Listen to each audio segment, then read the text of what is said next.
Salut! Avant de se lancer dans nos aventures glaciales du Moyen Âge, je voulais vous envoyer un petit coucou chaleureux les amis, que vous soyez prêts à vous caler sur la couette ou juste à chiller en écoutant une histoire tranquille. Je suis vraiment content que vous soyez là avec moi ce soir. Si ça vous dit, dites-moi d'où vous écoutez et quelle heure il est chez vous. N'hésitez pas à laisser un commentaire pour m'en parler. C'est trop cool de voir cette communauté de passionnés d'histoire rassemblée ici. C'est toujours un vrai plaisir de vous voir. Si vous kiffez cette histoire tranquille et passionnante du passé, n'hésitez pas à cliquer sur le bouton s'abonner. Comme ça, vous ne raterez pas le prochain épisode. Mais pour l'instant, oublions le stress du monde d'aujourd'hui. Partons faire un saut dans le temps, à une époque bien lointaine, en plein hiver, quand le gel pouvait être un vrai danger, bien pire que ce que la plupart d'entre nous peuvent imaginer, et où le changement des saisons, c'était pas juste chiant, mais carrément flippant pour survivre. Imagine-toi à la campagne en Europe au Moyen Âge. Les dernières feuilles sont déjà tombées des arbres et le soleil est bas à l'horizon. Ces faibles rayons ne réchauffent pas assez l'air glacial. Les champs gelés craquent sous tes pas, une légère brise porte les premiers flocons de neige. L'hiver arrive et pour les gens de l'époque, ça signifiait surtout une chose, galérer. Le froid s'installe doucement au début, mais il va rester pendant des mois. Le paysage va bientôt être tout blanc, les rivières et les étangs seront gelés et scintillants. Ils allaient devenir des couches. Avant le chauffage central et les maisons bien isolées, se chauffer, c'était un rêve lointain pour tout le monde, sauf pour les plus riches. Mais ça n'a pas toujours été comme ça, évidemment. Les hivers au Moyen Âge n'étaient pas toujours aussi durs. Ils n'étaient pas aussi impitoyables. À une époque, les saisons suivaient un rythme plus régulier et la neige arrivait en étant accueillie avec calme, pas avec la peur. Puis, un truc a changé. Le climat lui-même a commencé à bouger, donnant naissance à ce qu'on appelle le petit âge de glace qui a duré du XIVe au XIXe siècle. Ça a marqué le début d'une période difficile. Le petit âge glaciaire a mené les températures les plus froides et les hivers les plus durs dont tout le monde se souvient. Même si on ne comprend pas encore totalement pourquoi ça s'est produit, les effets se sont fait sentir partout. Les récoltes ont été catastrophiques, les animaux sont morts et les vents glacés étaient encore plus violents. L'exemple le plus célèbre de la colère de ce petit âge glaciaire, c'est le grand gel de 1709. Cet hiver-là, il a fait tellement froid que les rivières et les lacs ont gelé. À Londres, la Tamise était même gelée au point que les gens ouvraient leurs boutiques dessus. Ça s'est transformé en une autoroute gelée où on pouvait allumer un feu sur la glace. C'était un vrai spectacle. Mais il y avait un prix à payer. Cette année-là, alors que le monde était recouvert de glace, beaucoup de gens cramaient de froid chez eux. Pourtant, au milieu de toute cette souffrance, certains trouvaient un étrange réconfort dans ce froid glacial. Parmi eux, un gars d'à peine 19 ans, étudiant à Cambridge à l'époque, Isaac Newton. Quand le grand gel est arrivé, Newton a dû rentrer à la ferme familiale. Là, autour du feu, il avait tout le temps de se creuser la tête sur les mystères de l'univers. Il a trouvé du temps. Ce fut une pause inattendue où Newton a commencé à développer certaines de ses idées les plus révolutionnaires, posant les bases de Calculus et de ses théories optiques. Qui sait quels autres grands esprits ont pu s'illuminer dans l'isolement silencieux d'un long hiver froid? Ça rappelle que même dans les moments les plus sombres, l'âme humaine cherche toujours la lumière. Mais pour beaucoup de gens au Moyen Âge, l'hiver était plus une saison à subir qu'à apprécier. Les riches, eux, devaient juste survivre au mois sans viande. Des vêtements épais, beaucoup de bois de chauffage et une cave bien remplie pouvaient suffire. Mais pour les paysans et les serfs, qui formaient la majeure partie de la population, c'était tout autre chose. Imagine-toi te réveiller chaque matin dans une cabane d'une seule pièce. L'air est chargé de la fumée qui sort du feu. Ça crépite partout. Quand tu te lèves de ta couche de paille, ton souffle se condense devant toi. Pour ne pas embêter ta famille qui frissonne autour de toi en cherchant à se réchauffer, tu fais gaffe au froid qui s'infiltre par toutes les fissures et les interstices. Tes doigts de main et de pied te picotent jusqu'à faire mal. Ça te défonce. Si tu as de la chance, le petit-déj sera un bol modeste de bouillie d'avoine ou du pain rassis. Les réserves des récoltes précédentes commencent à s'épuiser. Et tu sais que ces longs mois d'hiver vont juste aggraver la misère. Les bêtes souffrent aussi, leur poil est gelé. Dans les tables, elles se regroupent les unes contre les autres. Leur souffle se transforme en buée dans l'air glacé. Au fil de la journée, tu te rends à la forêt pour ramasser du bois de chauffe. C'est un boulot qui te plie en deux, et tes mains se gercent et s'abîment vite à cause du froid. Mais sans feu, vous savez que votre famille ne passera pas la nuit. Vous pensez à vos enfants. Leurs petits visages sont tirés par la faim et le froid. Et pourtant, vous continuez. C'était la réalité pour beaucoup de gens au Moyen-Âge. Une lutte constante contre les éléments. Un combat pour survivre qui occupait chaque cœur éveillé. Et malgré tout ça, on trouvait encore de la résistance, voire des moments de joie. Vous voyez, le monde médiéval était profondément lié au rythme de la nature. Le changement des saisons ne signifiait pas juste un changement de temps, mais aussi toute une série de rituels et de célébrations. On pouvait aussi le repérer à sa texture. C'est pour ça qu'on trouvait des éclats de lumière, même en plein cœur de l'hiver. Pendant un court instant, la rigide hiérarchie sociale du Moyen-Âge se retournait. Un paysan ou un serf devenait le maître des bêtises du jour. Ce chanceux grincheux menait une fête bruyante, pleine de bouffe, de boissons et de rigolades. Mais peut-être que le vrai symbole de l'hiver médiéval, c'était tout simplement le fait de se rassembler. Parce que souvent, pour survivre, c'était la force de sa communauté qui comptait. Dans le monde, les liens familiaux et amicaux avaient pris une importance profonde. Imaginez un petit village recouvert de neige. La fumée qui s'échappe des cheminées se mêle au ciel, et dans cette scène, on devine une trace de vie. À l'intérieur des maisons, les familles se rassemblent autour du feu, racontent des histoires et partagent les maigres restes de nourriture qu'ils ont. Il y a ici un vrai sentiment d'unité, une volonté commune de faire face aux difficultés. Les voisins se promènent dans la neige pour prendre des nouvelles les uns des autres. Ils apportent du bois de chauffage en plus ou un ragoût à ceux qui en ont besoin. Sous la lumière vacillante du feu, les visages étaient marqués par la fatigue, mais aussi par une détermination silencieuse. Ils avaient survécu aux hivers passés, et celui-ci aussi ils allaient le surmonter. Et ainsi, les longs mois froids continuaient. La neige montait de plus en plus, et chaque jour elle s'épaississait. Mais même dans les ténèbres les plus profondes de l'hiver, il y avait une lueur d'espoir à l'horizon. Parce que les gens du Moyen-Âge savaient que, peu importe à quel point la saison était dure, le printemps finirait toujours par revenir. Ils guettaient les premiers signes avec un œil aiguisé et expérimenté. Les jours qui s'allongeaient doucement, la neige sous la... Le ramollissement de la terre et enfin le début du déchaînement de Thor se célébraient avec une joie et un respect qu'on aurait du mal à imaginer aujourd'hui. Le lundi de la terre marquait la fin officielle de l'hiver. C'était le jour où on pouvait enfin commencer un nouveau travail dans les champs. Les charrues, longtemps laissées de côté, étaient sorties et bénies lors de cérémonies détaillées. C'était un symbole du cycle renouvelé de la vie. Quand les premiers sillons étaient tracés dans la terre, on ressentait dans l'air un soulagement palpable et de la gratitude. La vie était dure, oui, vraiment dure parfois, mais il tenait bon.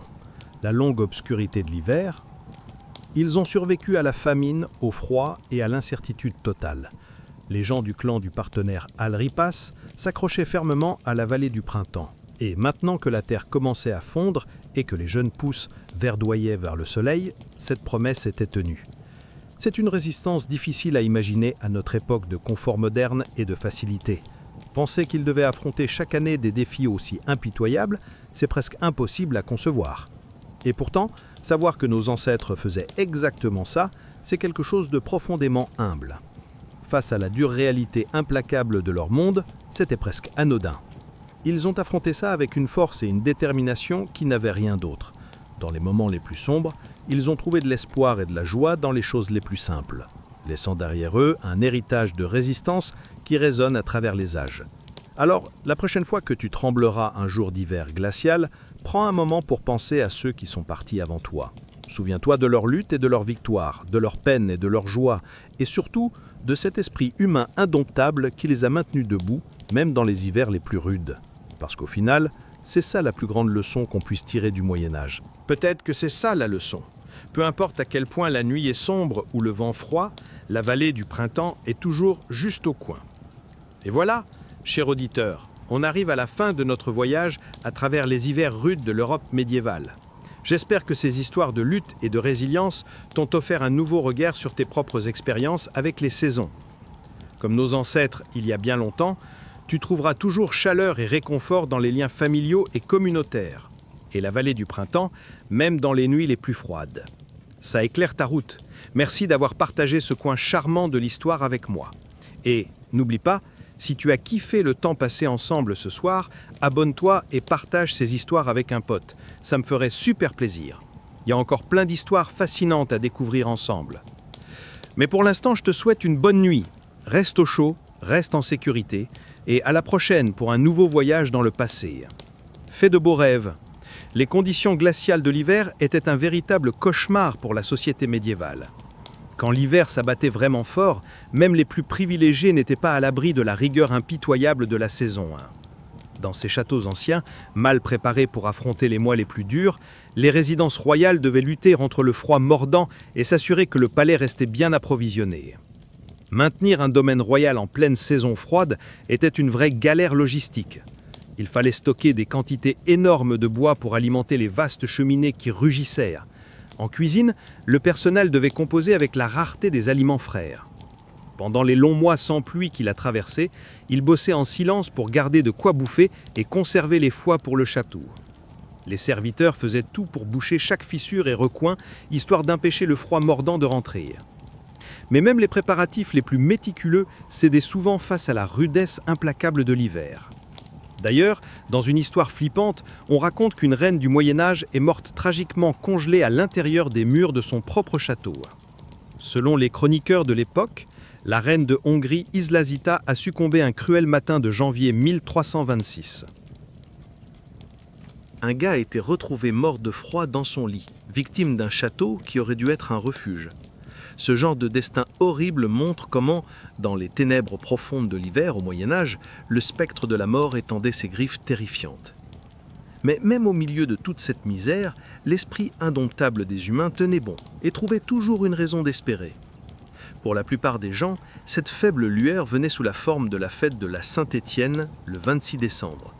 Ce jour-là, ils pouvaient enfin faire une pause dans la vie dure et sans fin des paysans. C'était une occasion rare, validée, pour faire une pause, s'amuser et lâcher prise. Au cœur de la fête, il y avait la tradition de misrule, qui retournait à l'envers l'ordre social habituel, presque comme une cérémonie. Ce jour-là seulement, un gars normal était nommé Misrule Bey. Il avait le pouvoir temporaire de présider la fête et de balancer des ordres rigolos à ceux qui étaient normalement au-dessus de lui. Même si c'était que pour un moment, cette permission jouait un rôle crucial, comme une soupape de sécurité contre toutes les tensions bouillonnantes et la frustration générée par la hiérarchie féodale oppressante. Les lignes dures entre seigneur et vassal devenaient floues lors d'une journée joyeuse où tout le monde pouvait profiter à égalité du festin, des jeux et de la fête. Le sentiment de communauté qu'on trouve dans ce genre de célébration n'était pas juste un simple divertissement. Alors que la rigueur de l'hiver s'acharnait à briser corps et esprit, les liens de fraternité et de bonne volonté tissés pendant le festin de Saint-Étienne et autres fêtes similaires aidaient à maintenir la population debout dans les pires moments. Une chronique de 1377 raconte comment 2 familles paysannes s'étaient retrouvées à court de provisions d'hiver bien avant le retour du printemps. Ça raconte l'histoire touchante des voisins. Sur le point de mourir de faim, ils ont rassemblé leurs dernières ressources usées pour partager un repas modeste lors du festin de la Saint-Étienne. Ce geste de générosité et d'unité leur a donné la force de surmonter les ravages du reste de la saison. Ce genre d'acte de compassion était l'essence même de la société médiévale en hiver. Une main tendue à un voyageur gelé ou une bûche en plus pour une veuve frissonnante pouvait faire toute la différence entre la vie et la mort. Résister ensemble aux assauts de l'hiver. Un objectif commun impitoyable a forgé une culture d'interdépendance qui défiait souvent la hiérarchie impitoyable de l'époque. Mais même les expressions d'amitié et de fraternité les plus sincères se refroidissaient peu à peu, alors que la misère implacable de l'hiver s'étirait à l'infini. La fête de la Saint-Étienne était juste une petite lumière et une étincelle de joie au cœur de l'obscurité glacée. Une pause éphémère avant la marche sombre et difficile des mois de janvier, février et mars. Les provisions diminuaient, les ventres restaient vides et le froid finissait par gagner même le coin de feu le mieux entretenu. La vallée printanière lointaine semblait disparaître vers l'impossible. Pourtant, malgré tout, la société médiévale résistait à toutes les épreuves. Elle a survécu à des difficultés et des souffrances inimaginables. Forgée dans la cruauté de l'hiver, le courage, la ténacité et la fraternité les ont soutenus. Alors que la terre dormait et que le soleil reculait, ils ont réussi à puiser en eux la volonté de continuer. Les premiers signes timides de la fin de l'hiver se dessinaient. Le froid glacial s'adoucissait un peu, les jours commençaient à s'allonger doucement et... On peut juste imaginer le profond soulagement et la vague de joie que ressentent les stalactites de glace pliant sous les rayons de soleil qui gagnent en puissance, accueillant avec espoir la rosée. Après des mois de lutte sans relâche, la première défaite face à la lumière et aux forces vitales de la saison devait sembler miraculeuse pour ceux qui travaillent une terre épuisée. Aucune journée n'est plus accueillie avec autant de plaisir que le lundi agricole, c'est-à-dire le premier lundi après l'Épiphanie au début de janvier, le début traditionnel de l'année agricole. La terre va bientôt se réchauffer et se délier. Il annonçait un réveil. Même si les difficultés les plus dures de l'hiver n'avaient pas encore abandonné leur emprise, les préparatifs rituels du lundi agricole offraient une véritable lueur d'espoir, un gage sûr que l'hiver allait forcément lâcher prise et que le printemps reviendrait. Tandis que la neige et les gelées reculaient doucement, les équipes attelées neuves se penchaient vers les premiers renversements timides des nuages glacés. L'homme du Moyen-Âge portait un nouveau coup à la domination hivernale qui se retirait et proclamait sa détermination obstinée face aux caprices de la nature. Dans notre monde moderne, avec le chauffage central, les plaids électriques, un placard bien rempli et une infrastructure solide, on a du mal à saisir l'énorme courage qu'il fallait pour affronter la rudesse incessante des hivers du Moyen-Âge. Pense à quel point la vraie souffrance hivernale devait être inimaginable, même si elle nous semble effrayante aujourd'hui, loin du confort de nos petites bulles à température réglée. Et pourtant, on se plaint des petits tracas comme les vols retardés ou les trajets galérés sous la pluie. Faut vraiment penser à la terrible galère que nos ancêtres ont vécue pendant ces longs mois gelés. Chaque année, combien de force et de volonté ils ont dû puiser juste pour survivre. Au milieu de cette pauvreté implacable, leur capacité à créer des moments de fête et de rassemblement semble presque surnaturelle par rapport à notre sensibilité moderne. Ils n'ont pas seulement survécu aux ravages de l'hiver, ils ont trouvé des petites lumières dans l'obscurité totale. C'est une réponse à cette âme dormante qui sommeille en nous tous, après des mois de lutte incessante.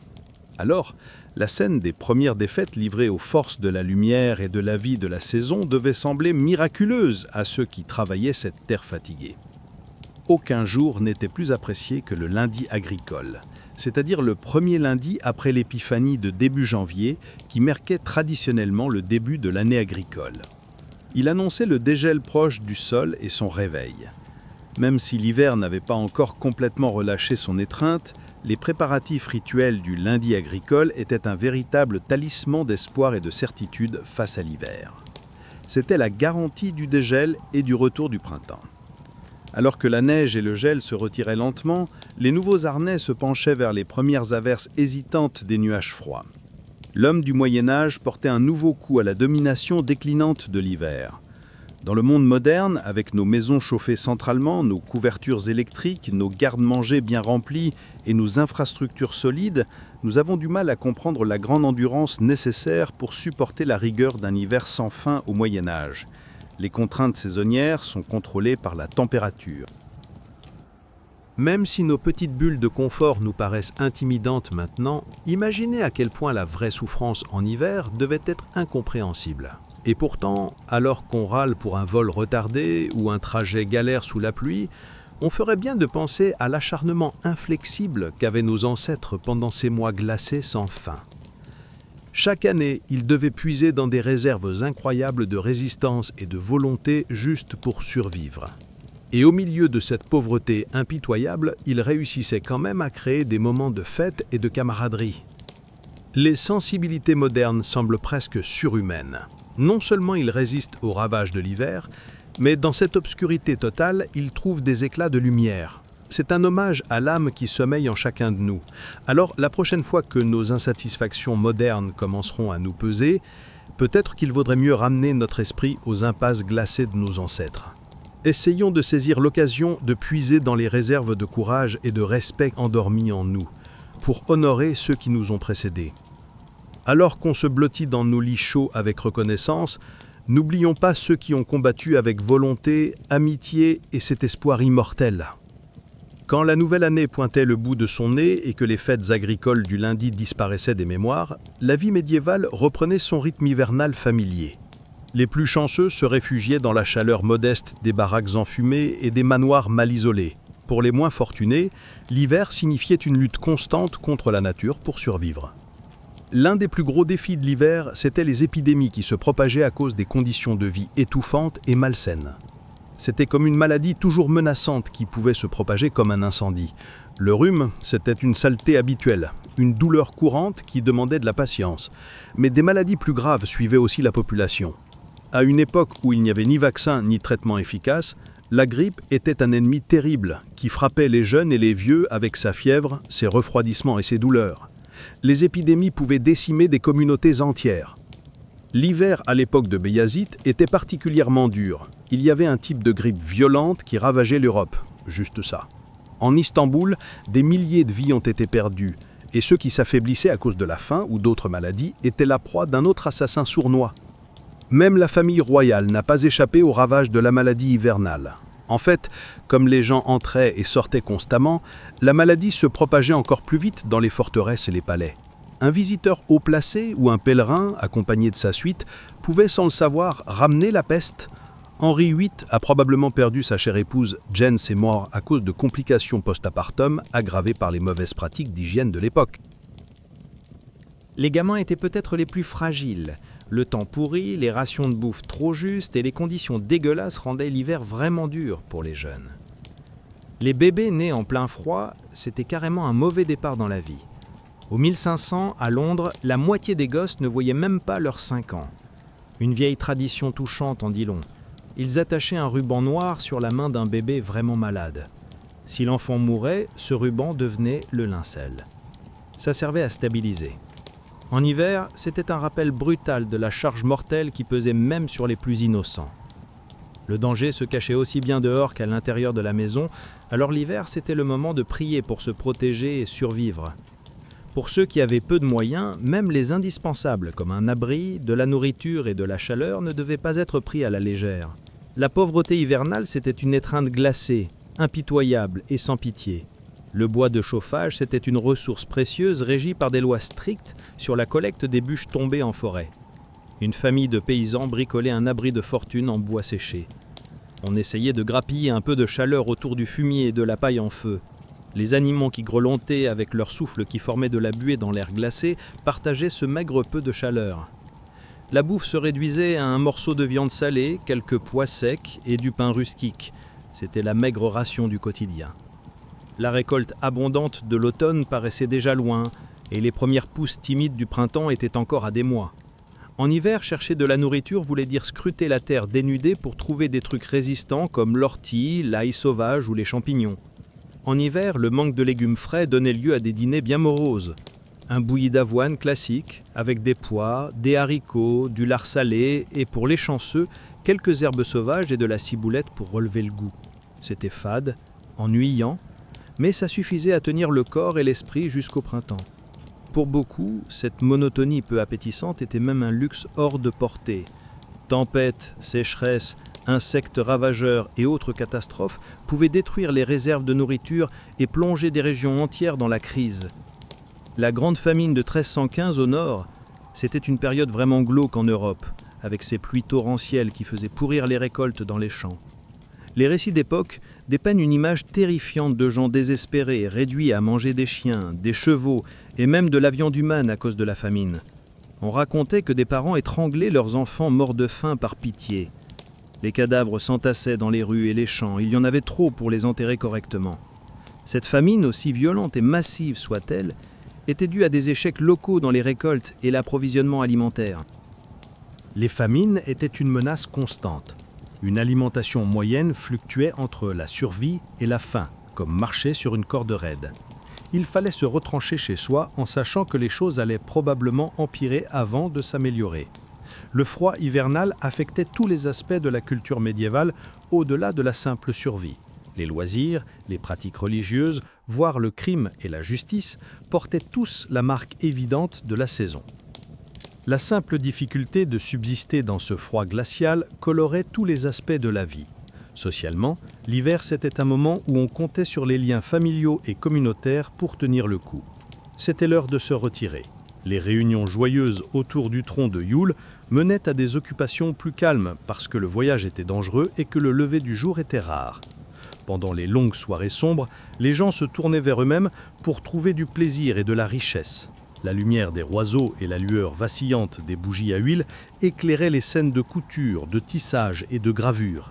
Les mains vides étaient vues comme le plan du diable. Le travail acharné n'était pas tant une vertu qu'une nécessité. L'emprisonnement de l'hiver offrait au moins beaucoup de temps pour ces activités profitables. L'hiver, c'était plutôt bien pour les lettrés. On aurait pu se pelotonner avec un bouquin, mais à la fin du XVe siècle en Angleterre, c'était encore un truc de niche. Une modeste bibliothèque d'artisans, un évangile, un livre d'heures et peut-être quelques blagues sympas ou des histoires de Robin des Bois, voilà de quoi se vanter. Seuls les riches pouvaient se payer ces somptueux manuscrits enluminés que les bibliophiles adoraient. Les lecteurs, souvent inalphabètes, lisaient à voix haute pour le plaisir et l'utilité de toute la maisonnée. L'hiver, on partageait les histoires précieuses de preux chevaliers, d'astucieux filous et d'amoureux éperdus. C'était le bon vieux temps. Les histoires du roi Arthur et des chevaliers de sa cour, avec leurs intrigues complexes et leurs thèmes nobles, faisaient voyager les auditeurs bien au-delà des limites des abris d'hiver. Des divertissements un peu moins sains venaient aussi pimenter la monotonie des journées froides. Jouer au dé, c'était un passe-temps super populaire. Ça finissait souvent en débats enflammés et portefeuilles vides. Le cliquetis des osselets et le claquement des dés résonnaient dans la plupart des tavernes et grandes salles. Des fortunes se gagnaient, on perdait. C'était un loisir d'hiver super courant avec l'alcool. Les bières, le raki et le vin fermenté réchauffaient à la fois le corps et l'esprit. Les bars étaient pleins à craquer. Entre potes, rigolades et coups de chaud pour oublier le froid glacial, la demande pour le raki, le vin et d'autres alcools explosait. Comme une dernière échappatoire pour oublier le froid. L'ivresse finissait souvent par nous faire parler plus librement, baisser les barrières. Ça amenait des débats animés, des chansons un peu crues et parfois. L'hiver, avec ses jours courts et sombres, préparait souvent à quelques disputes. Mais c'était aussi un moment calme, propice à la réflexion et à la méditation spirituelle. À l'époque médiévale, l'Église avait une énorme influence, et l'hiver était vu comme une période pour se rapprocher de Dieu. Quand les travaux agricoles ralentissaient, on pouvait consacrer plus de temps à la prière, au repentir et aux bonnes actions. Les traditionnelles pièces de théâtre et spectacles de Noël, au fil de l'hiver, laissaient place à des pratiques de dévotion plus sérieuses. Les croyants, en signe de leur foi et de leur engagement, bravaient les conditions difficiles pour se rendre dans des lieux saints. On pouvait aussi faire le pèlerinage. Les autres passaient des heures dans les églises, silencieuses et engourdies par le froid, en faisant tourner leur chapelet et en pensant à leur âme éternelle. La solidarité, c'était aussi une valeur importante en hiver. Donner la charité était considéré comme un devoir chrétien. Les 7 œuvres corporelles de miséricorde offraient un plan pour la générosité. Nourrir les affamés, donner à boire aux assoiffés, accueillir les sans-abri, habiller les nus, visiter les prisonniers, consoler les malades et enterrer les morts. En temps de famine et de difficulté, ces petits gestes d'humanité étaient essentiels. Ça aurait pu tout changer. Bien sûr, la rudesse de l'hiver faisait ressortir parfois le pire de la nature humaine. Dès que le désespoir pointait, la violence augmentait, et comme les gens passaient plus de temps enfermés, les opportunités de cambriolage grimpaient. Dans ces périodes resserrées, la patience sautait souvent. Ça amenait à plus d'agressions et autres crimes violents. Le système judiciaire du Moyen-Âge n'était franchement pas équipé pour gérer ce pic de désordre saisonnier. Les procès étaient souvent remis jusqu'à ce que le temps s'améliore. Du coup, les accusés restaient dans des endroits humides et... C'était devenu une fête que les gens du Moyen-Âge adoptaient avec enthousiasme. En plein cœur de l'hiver, c'était comme une lueur de chaleur et de tendresse. La tradition de tirer au sort le nom de son Valentin ou Valentine était bien ancrée dès le XVe siècle. Les dames et messieurs se rassemblaient pour tirer des bouts de papier dans un bol, scellant ainsi leur destin romantique pour l'année à venir. Ces associations annuelles donnaient souvent lieu à de joyeux flirts, ou même parfois au mariage. Fleurs, douceur et petits mots d'amour. La Saint-Valentin, c'était un moment où les amoureux échangeaient des petites preuves d'affection. Même un simple geste, comme recevoir une carte faite main d'un admirateur, pouvait faire battre les cœurs, même par les temps les plus froids. L'hiver, malgré tous ses tracas, n'a pas réussi à éteindre la flamme de l'amour.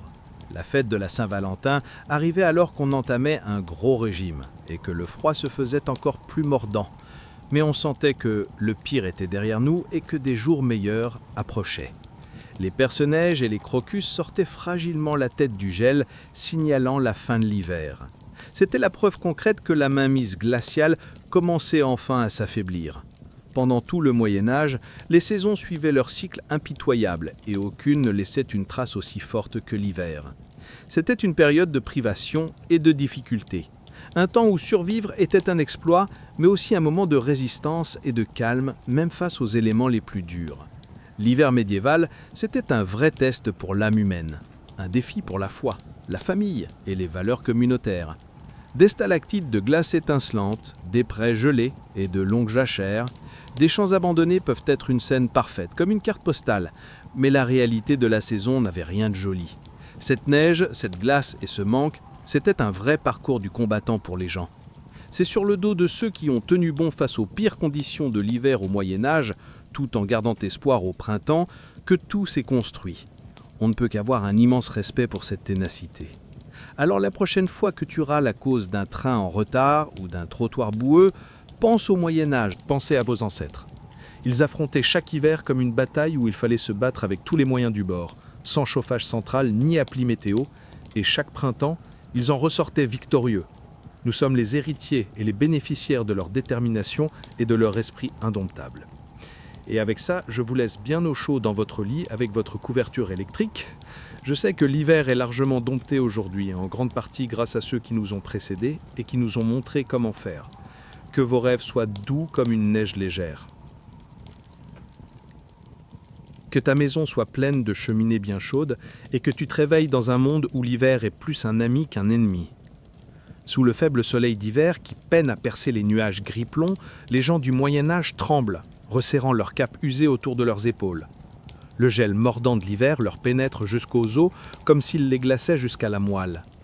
Pour les pauvres paysans, l'ironie cruelle, c'est que ces vêtements en laine usés, qui en été devenaient si lourds et étouffants sous la chaleur étouffante, deviennent fins, presque inutiles face aux rafales glaciales de l'hiver. Une simple voilure ne donnait pas beaucoup de chaleur. Ils frissonnaient, reconnaissant pour la maigre chaleur d'un feu fumant rassemblé dans leur baraque. Leur souffle brouillait l'air froid. Les animaux ressentaient, eux aussi, la fraîcheur de l'hiver. Le vieux cheval de trait, sous sa fourrure poilue, les os saillants, rêvait avec nostalgie des étés verts et perdus depuis longtemps, tandis qu'il ruminait un brin de chaman qui lui était tombé dessus. La vache laitière, avec ses pieds gercées et héritées à cause des courants d'air glacés qui passaient à travers les murs en adobe, mugissait tristement. Même les chats de ferme les plus futés avaient l'air un peu moins arrogants que d'habitude, à cause de leur ventre vide et de la glace sur leurs moustaches. Oui, l'hiver, c'était vraiment dur pour les classes les plus pauvres du Moyen-Âge. Mais même les nobles, emprisonnés dans leurs grandes forteresses, n'étaient pas à l'abri des privations saisonnières. Beaucoup de jeunes filles nobles pleuraient de désespoir en voyant que leurs robes de soie ne résistaient pas au froid humide des murs en pierre. Les cuisines du château servaient à réchauffer les fragiles corps des nobles. Il avait du mal à préparer des températures assez chaudes. On raconte que lorsqu'Henri, le roi d'Angleterre, attrapait un violent frisson d'hiver, il brûlait carrément toute une chaise juste pour réchauffer ses fesses royales pendant 1 ou 2 instants bénis. Les serviteurs étaient désespérés. Ils savaient que la patience de Sa Majesté pouvait s'enflammer aussi vite que son bras gênant. Pourtant, pour le paysan comme pour le roi, l'hiver semblait durer une éternité. La dureté implacable d'une misère glacée. Le seul respect était celui qu'on accordait de temps en temps. C'était un jour de fête ou de banquet, dans l'océan sombre de l'hiver, de petites îles joyeuses. Les gens chérissaient ces moments de lumière et de joie comme un homme qui se noie apprécierait une bouffée d'air. Peut-être que le plus attendu était le festin du 26 décembre, le jour de la Saint-Valentin. Une journée renversante de joie sans limite et de richesse, destructrice mais réjouissante. Selon une vieille tradition, un paysan ordinaire était couronné ce jour-là seigneur des malices, régnant avec gaieté comme une révolte agréablement validée contre ses supérieurs. Voilà, on peut juste imaginer les gros éclats de rire qui éclatent quand Séraphin, le petit local, crache ses ordres avec une arrogance moqueuse au baron du coin. Pour cette journée de la gloire, les règles normales et les hiérarchies ont disparu, et tout le monde s'est éclaté à égalité, que ce soit au festin, au jeu ou à la fête. La corvée glaciale de l'hiver a été repoussée, brûlée par la flamme éclatante de la joie collective. Mais bientôt les réjouissances vont se terminer, l'erreur sera corrigée et la froideur dure et vraie de l'hiver retombera. Les gens retourneront à leur foyer et à leur boulot, et le vent Le chauffage, franchement, il avait l'impression que sa tête allait exploser. Les gens se retrouvaient encore et encore dans leurs jupes givrées. En hiver, les jupes se mêlaient au printemps et s'en allaient plus facilement, comme si c'était plus simple à accepter. La lutte contre la grisaille de l'hiver continuait sans relâche. Pourtant, même dans les profondeurs les plus sombres de l'hiver, il y avait ces gestes silencieux de courage et de compassion qui ne gelaient jamais, même dans les cœurs les plus fatigués. Les voisins partageaient leurs maigres provisions avec ceux qui avaient encore moins de chance. Ils montraient une générosité d'âme qu'aucune course ne pouvait épuiser. Yoraki da Matilda I. On raconte qu'un jour, il a donné son unique manteau à une pauvre mendiante alors qu'il tremblait de froid pendant une longue marche vers chez lui. Quand on lui a demandé pourquoi il avait abandonné sa seule protection contre le froid glacial, il a juste souri tranquillement et a dit « La chaleur de la gentillesse humaine, c'est un feu qui ne s'éteint jamais. » Un tel sacrifice, une telle noblesse d'âme, c'était comme une arme secrète que les gens du Moyen-Âge utilisaient pour se protéger des assauts impitoyables de l'hiver. Parce que l'hiver peut geler tes doigts et tes orteils, mais... Dans leur cœur régnait à jamais un été invincible que rien ne pouvait atteindre. C'est comme ça qu'ils ont tenu bon, qu'ils ont résisté. Ils ont atteint la victoire contre les saisons les plus rudes, chacun à leur manière. Les premières pousses vertes du printemps n'étaient pas juste un beau spectacle. Elles étaient la preuve vivante, pour ceux qui ont une volonté de faire, qu'aucun hiver, si sombre ou froid soit-il, ne peut briser un esprit indomptable. Alors, quand on se blottit encore plus profondément sous nos couvertures électriques bien chaudes, peut-être qu'on devrait penser aux épreuves et aux victoires de nos ancêtres du Moyen-Âge. Parce que c'est eux, dans leur lutte jamais finie contre les éléments, ils ont refusé, par pure obstination, de céder à la colère capricieuse de la nature. C'est cet héritage de résistance qui réchauffe encore nos cœurs aujourd'hui. Les vents glacés de l'hiver hurlent toujours à nos fenêtres. Mais si eux, avec juste un manteau et une pure détermination humaine, ont pu affronter ce froid cruel, alors nous aussi on peut tenir le coup jusqu'au printemps. Et quand enfin ce dernier arrive, quand le poing glacé de l'hiver commence à se relâcher, les gens du Moyen-Âge attendaient avec impatience le retour des beaux jours. Ils attendaient qu'ils reviennent, après avoir enduré des mois de froid glacial avec leur ventre rempli de quelques réserves hivernales. Maintenant que le soleil brillait un peu plus longtemps chaque jour dans le ciel et réchauffait la neige fondante, toute la terre avait une raison de faire la fête. Les gens sortaient enfin de leur torpeur hivernale, éblouis par la lumière éclatante du printemps. Les ours se réveillaient de leur hibernation. Les enfants sortaient de chez eux, préférant sentir sur leur visage la fraîcheur des nouvelles feuilles plutôt que la morsure froide du vent d'hiver. Ils couraient dans la boue collante en éclatant de rire. La neige fondue. Ils étaient émerveillés par les feuilles des premières courageuses personnages qui sortaient de la terre. Dans les champs, les paysans attendaient avec impatience le lundi de la terre, qui tombait le premier lundi de l'année agricole, juste après l'épiphanie, en janvier, marquant le début traditionnel des travaux des champs. Ce moment signifiait que la terre était enfin assez tendre pour commencer à être labourée. Les chevaux et les bœufs attelés attendaient aux charrues, et des défilés avaient lieu dans les rues du village, décorés de couronnes et de rubans colorés. Les cloches de l'église sonnaient joyeusement au passage du cortège, annonçant la nouvelle saison de croissance à venir. C'était un début joyeux. Les cheminées crachaient de la fumée à nouveau, et on sentait un vrai soulagement palpable. Ils n'étaient plus bloqués par la neige et la glace. La menace de gel et de maladie avait disparu avec l'état de neige. Le stress de survivre en hiver, qui avait creusé des rides d'inquiétude sur leur visage, laissait maintenant place à des sourires pleins d'espoir. Bientôt, les produits frais du printemps et de l'été allaient remplacer ces céréales fades et ce fromage dur qui les avait à peine tenus debout pendant ces longs mois sombres. Vu d'aujourd'hui, on réalise à quel point ce changement de saison était crucial.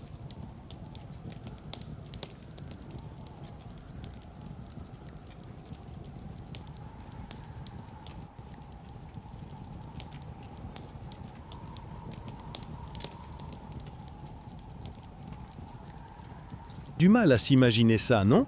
On peut râler contre les chemins boueux ou pester contre le passage à l'heure d'été qui nous vole une heure de sommeil. Mais pour nos ancêtres du Moyen-Âge, l'arrivée du printemps, c'était juste une célébration de la vie. Ça voulait dire qu'ils avaient survécu à la rude attaque de l'hiver, à la faim et aux maladies.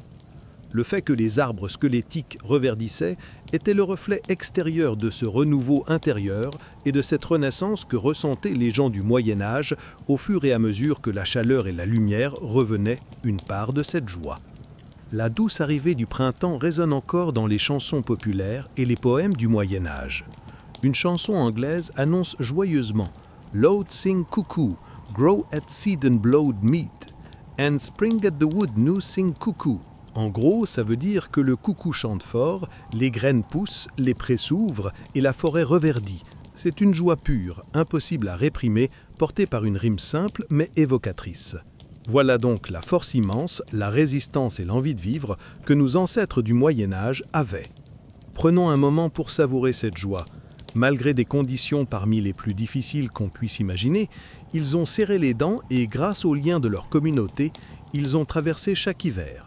Et quand enfin le soleil de printemps et le chant des oiseaux ont brisé le silence oppressant de l'hiver, ils se sont réjouis de tout cœur, sachant qu'ils avaient une fois de plus triomphé des rigueurs de la nature.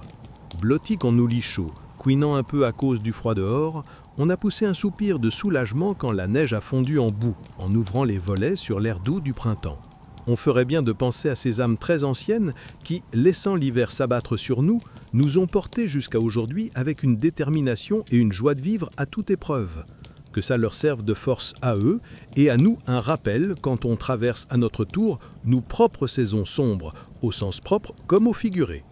Si eux ont pu sortir des profondeurs du manque hivernal avec un tel enthousiasme insensé, alors nous aussi on peut trouver des sources d'espoir qui nous maintiendront debout. Le dégel viendra, le soleil reviendra, et une fois de plus, on émergera à la lumière. Nos voix se mêleront dans le chœur résonnant de Lao Tsin Coucou. Les tempêtes de neige et les froids mordants continuaient de martyriser la terre, mais les gens du Moyen Âge avaient une résistance tenace. Même dans les profondeurs les plus d'ombre de l'hiver, ils trouvaient des moyens de s'entraider pour affronter la tempête. Les voisins partageaient leurs maigres provisions d'hiver avec les plus malchanceux. Ils prenaient à tour de rôle la maison pour les repas en communauté. Les villages envoyaient des jeunes gars d'érifier sur les vieilles veuves. Il lui a amené du bois pour le feu et réparé sa cabane toute branlante. C'était Agnès, une veuve comme ça, une vieille femme sans famille pour s'occuper d'elle. Le froid lui faisait très mal aux os et ses mains tremblaient quand elle essayait d'allumer le feu, mais en vain. Elle avait presque perdu espoir quand on frappa à sa porte. C'était Tondu, un jeune gars robuste du village. Ses joues étaient rouges à cause du vent glacial. Il n'avait apporté qu'une brassée de bois, mais aussi un sac de provisions donné par les autres villageois, ainsi qu'un morceau de porc salé. Le feu dans le poêle grondait. En allumant le feu, les larmes de Shukran coulèrent sur le visage ridé d'Enias. Après des semaines sans ressentir de chaleur, une douceur fragile pénétra son corps fragile. À cette époque, ce genre de geste généreux était très courant.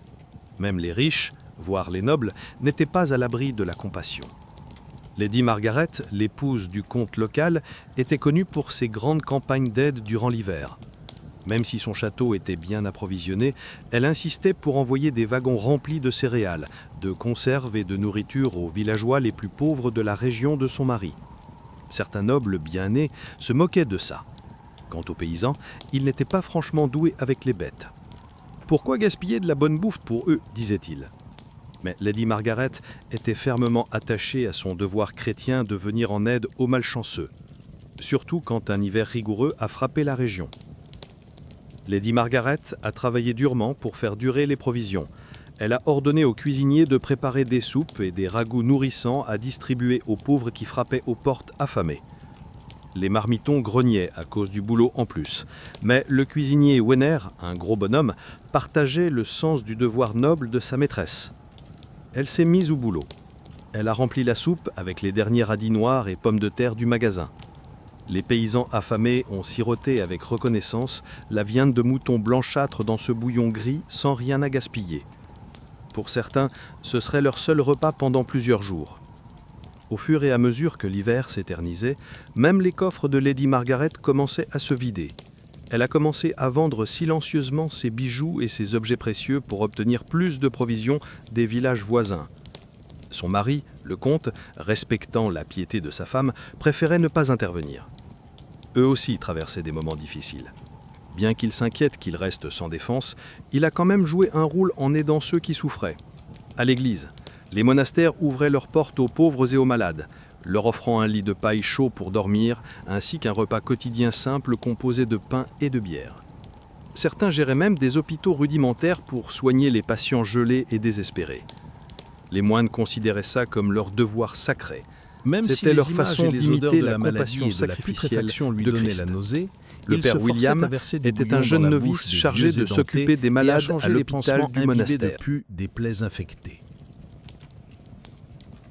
Il priait sincèrement pour avoir la force de supporter cette épreuve et espérait que Dieu, dans sa vie, le protégerait des pires ravages de l'hiver. Parce que l'hiver, avec sa faux glacée et implacable, était le grand égalisateur qui frappait aussi bien les riches que les pauvres. Bien sûr, les riches pouvaient s'offrir des chaussettes plus épaisses et du vin chaud épicé, mais quand même, dans leur manoir éclairé à l'électricité, ils grelottaient et s'inquiétaient de leurs réserves qui diminuaient. La mort leur arrivait comme une maladie née de l'hiver. La noble Lady Isabelle, particulièrement enceinte, traversait une violente vague de froid. Elle était isolée dans sa chambre d'isolement. Elle avait tout le confort, un feu qui crépitait, des piles de fourrure et des serviteurs attentifs pour répondre à tous ses besoins. Mais la contagion finit toujours par trouver un moyen de franchir même les murs de la forteresse les plus épais. Une servante de cuisine qui toussait apporta à Lady Isabelle du lait chaud et des herbes. On lui a apporté une boisson boueuse. En quelques jours, la mère enceinte avait de la fièvre. Ses poumons faisaient un bruit rauque. L'enfant est né beaucoup trop tôt. C'était un tout petit être qui ne respirait pas. Lady Isabelle est morte avant le week-end. Le roi lui-même n'y a pas échappé. Bon chrétien et homme gentil, le roi Henri VI se désolait profondément de voir son peuple souffrir pendant ce terrible hiver de 1433. Les médecins du roi lui ont prescrit du tonique à la cannelle et au gingembre pour combattre les humeurs froides, mais il sombrait quand même dans une profonde mélancolie. Ses mains tremblaient. Même enfermée dans l'âtre, elle n'arrivait pas à se réchauffer. Certains chuchotaient que c'était la punition de Dieu face à la faiblesse de Henri en tant que souverain. En réalité, la dépression saisonnière est une maladie qui peut frapper n'importe qui, du roi le plus puissant au plus humble des serfs. Quand les jours ont commencé à rallonger doucement et que le poing serré de l'hiver a enfin commencé à se desserrer, les gens se sont mis à rêver du printemps. Bientôt, la terre va se délier et les premiers bourgeons timides apparaîtront sur les arbres nus, priait-il. Ils ont recommencé. La grande roue de l'année agricole pouvait se remettre à tourner. Dès les premiers jours du printemps, le lundi qui suivait l'épiphanie, le peuple du Moyen-Âge fêtait le lundi des terres.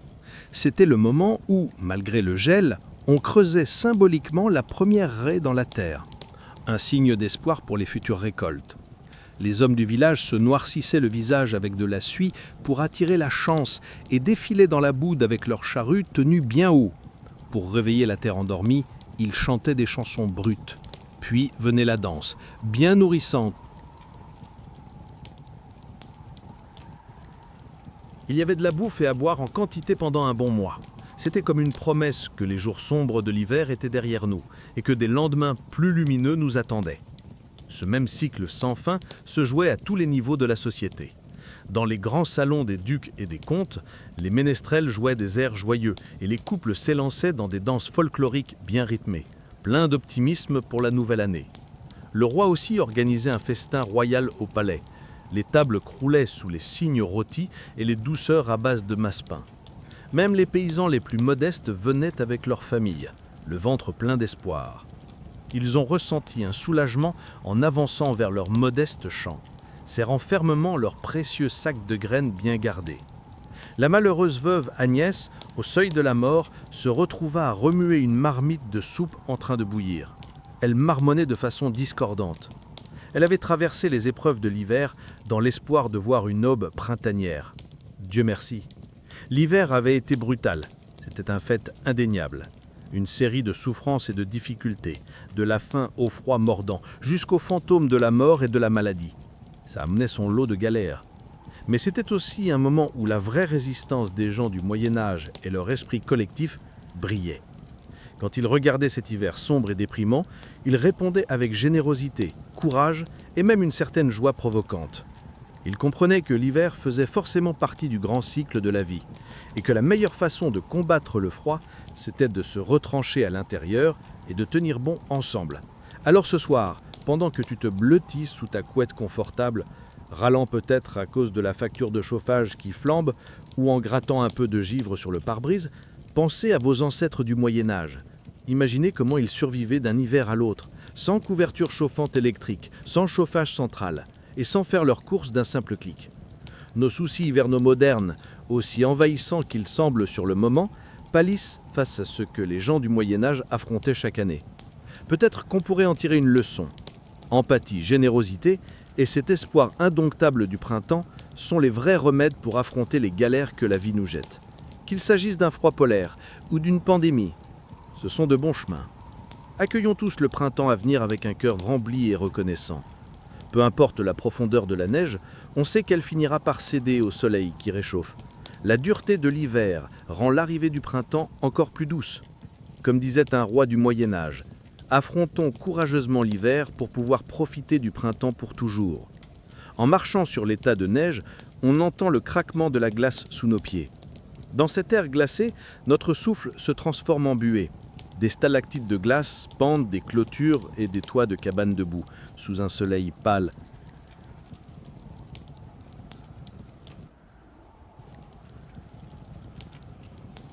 Elle brille à la lumière.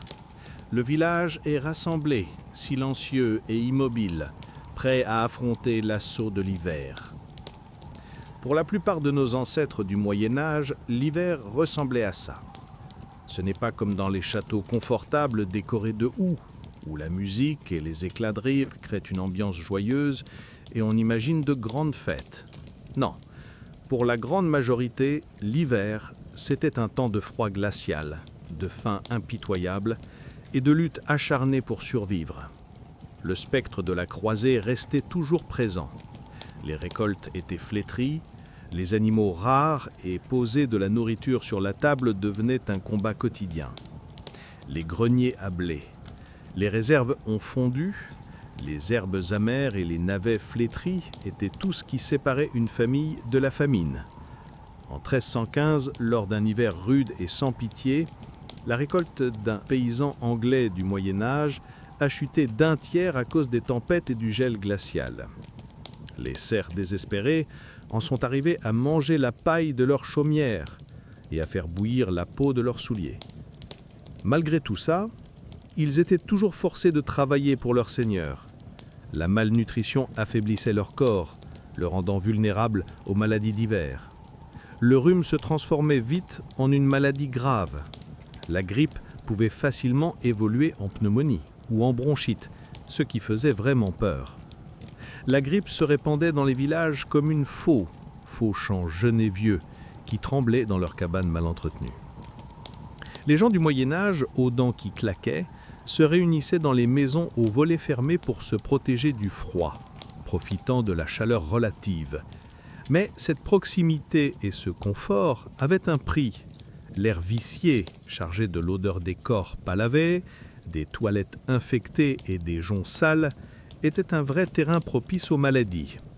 Au XIVe siècle, à Safouk, dans une seule maison, on trouvait 13 familles, des grands-mères aux bébés. Ils s'étaient tous entassés tout l'hiver dans une petite maison enfumée avec des poulets faibles et des chiens galeux. Quand le printemps est arrivé, c'était incroyable que quelqu'un ait survécu. Le marais mystérieux n'était pas le seul danger caché dans les longues nuits sombres. Les incendies étaient une menace constante dans les villes et villages en bois serrés les uns contre les autres. Une seule étincelle mal dirigée pouvait vite tourner en un feu furieux. Elle dévorait avidement les bâtiments collés les uns aux autres et éteignait des vies. Le grand incendie de Londres en 1212, ça, c'était un vrai cauchemar. La nuit de novembre a commencé. Ça s'est vite répandu dans les ruelles étroites de la ville. Les tuyaux d'eau ont gelé. Environ 3000 Londoniens rassemblés ont péri dans les flammes et bien plus ont été laissés sans abri dans le froid mordant de l'hiver. Pendant ces mois glacials, voyager était particulièrement dangereux. Les routes se transformaient en marécages boueux, tandis que les tempêtes de neige fermaient le chemin avec des chutes de neige à couper la route. Quand la lumière du jour se faisait rare, les voyageurs perdaient leur chemin, risquant de finir congelés dans une tombe glacée. En 1311, la reine d'Angleterre, Isabelle de Canterbury, prit la route vers Londres.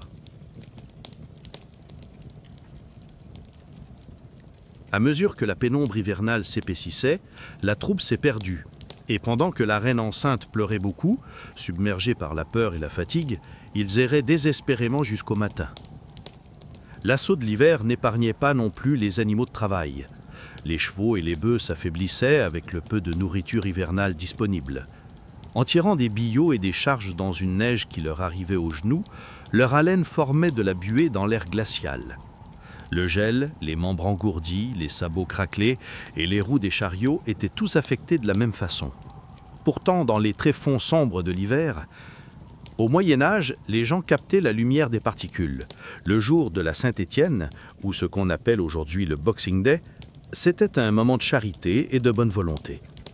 Les boîtes à dons dans les églises débordaient d'offrandes pour les pauvres, tandis que les seigneurs offraient aux locataires, souvent froids et affamés, des repas bien copieux.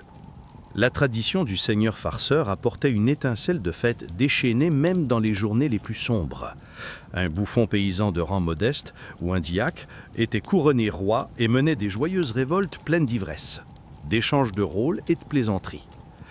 C'était comme si l'ordre établi avait été chamboulé, mais seulement pour un temps. Malgré les manques et les dangers, l'espoir créé par les hivers du Moyen-Âge perdurait d'une certaine manière. Gravé dans les souffles glacés, il prenait sans doute la forme de prières sincères. L'espoir que les faibles et les malades survivent, que la nourriture tienne jusqu'au printemps, que la lumière et la chaleur viennent enfin à bout du froid mordant. Alors, quand cet hiver ongin en déneigeant la route, qu'on maudit le thermostat ou qu'on grelotte en attendant le bus, pensons à ceux qui nous ont précédés, nos ancêtres du Moyen-Âge. Leurs hivers à eux, pensez à comment, avec appel un peu du confort qu'on prend souvent pour acquis, ils ont survécu d'un hiver à l'autre. Leur courage silencieux face à la dureté de l'hiver, c'est sûrement la plus grande leçon qu'ils peuvent nous offrir. Même si on ne connaît jamais leur nom, ni la plupart de leurs histoires, on peut admirer l'ampleur de leurs combats et s'inspirer de leur résilience qui les mène vers des jours meilleurs. Le froid mordant a continué à tomber, transformant le paysage en un vrai pays des merveilles de cristal. Si seulement les habitants de cette terre n'avaient pas à faire face à ces immenses difficultés. Ça aurait pu être pittoresque. La cendre grise tombait sans arrêt du ciel, recouvrant la campagne d'un voile blanc étouffant. Des stalactites de glace pendaient des toits des cabanes paysannes et des grandes demeures, comme des poignards étincelants. Le feu des foyers, allumé jour et nuit, offrait juste un soulagement temporaire face au froid mordant. La fumée qui montait des flammes piquait les yeux et rendait l'air dans les huttes en bois et en boue fermé et sans air, suffocant pour les poumons. Les corps, humains et bêtes, s'entassaient pour se réchauffer, du fumier et tout ce qui n'était pas lavé.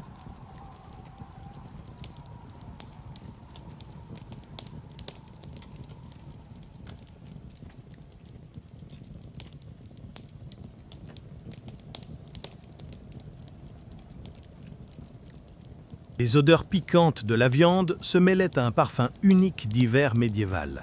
Mais pour certains, même ce léger confort restait un luxe inaccessible. Les réserves de nourriture étaient dangereusement basses et leur ventre gargouillait sans cesse de faim. La plupart des plus pauvres se contentaient d'un pain grossier et d'une bouillie d'avoine fine, priant pour survivre jusqu'au printemps. Le spectre de la famine rôdait dans chaque foyer.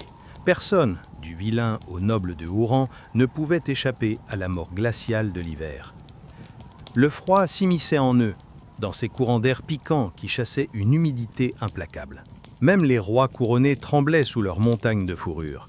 Les familles royales avaient besoin d'énormément de bois de chauffage et de provisions pour passer les longs mois d'hiver. Un royaume sans planifier son souverain à l'avance, c'est dommage. Selon une histoire, une princesse bohémienne venue de Mandliafa est morte de froid dans sa chambre. Sa mort rappelait de manière glaçante que la richesse et le statut ne protègent qu'en partie contre les éléments. Mais pour une famille paysanne, avec la faux gelée de l'hiver, perdre un être cher, c'était autant cruel que prévisible.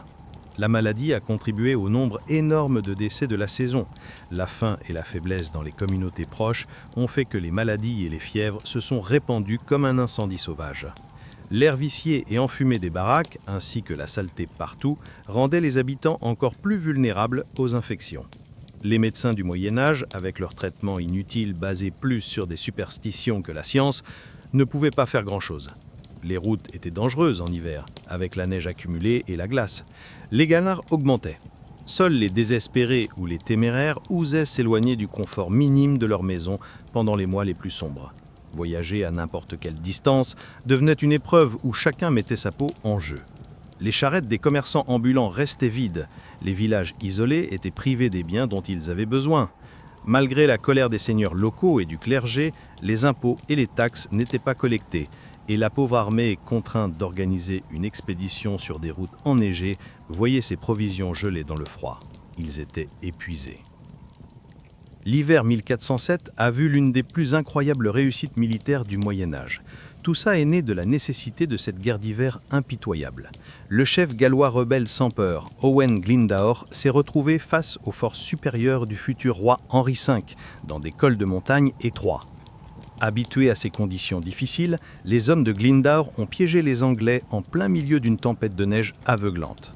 Encombrés par leurs lourdes armures, les Anglais, dépassés, ont fini par se disperser et fuir. Beaucoup sont morts gelés. Glendower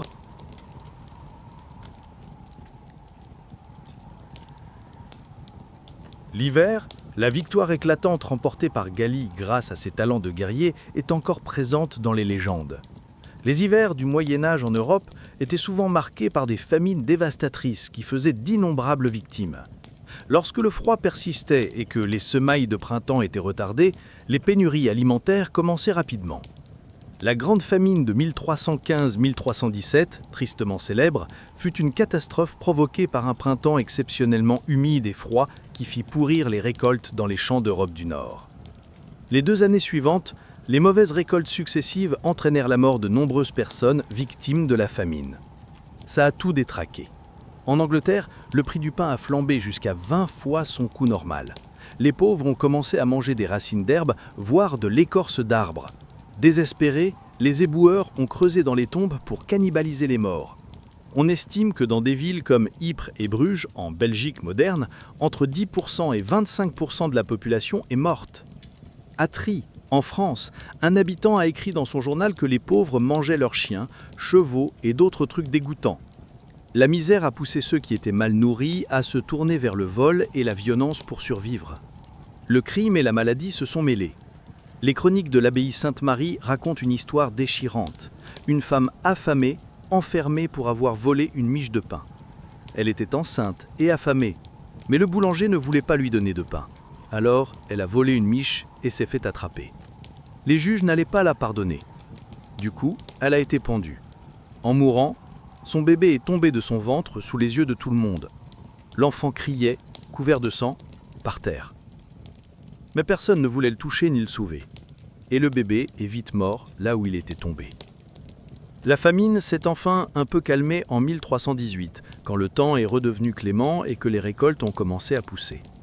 Mais la menace de la faim hantait toujours la terre chaque hiver, dès le moindre coup dur qui annonçait une récolte maigre. Pour les gens du Moyen-Âge, l'hiver n'était pas directement un enfer, mais c'était à chaque fois une période d'angoisse, où ils priaient pour que leurs maigres réserves de nourriture tiennent jusqu'au printemps. La mauvaise alimentation affaiblissait la population et la rendait vulnérable aux maladies. En hiver, les conditions de vie confinées et insalubres favorisaient la grippe, la dysenterie et les infections comme la pneumonie provoquaient souvent des épidémies.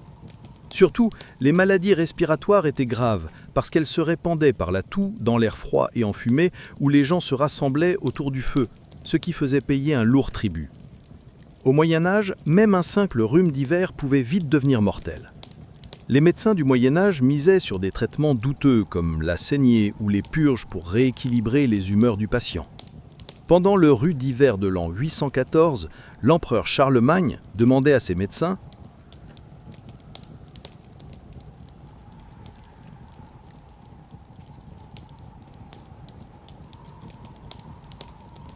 avec des pommades inefficaces et des pansements, il est mort à Florézide. Beaucoup d'historiens pensent que la peste noire du XIVe siècle s'est propagée si vite parce que les habitants mal nourris se rassemblaient dans les quartiers divers, ce qui les rendait vulnérables à la maladie.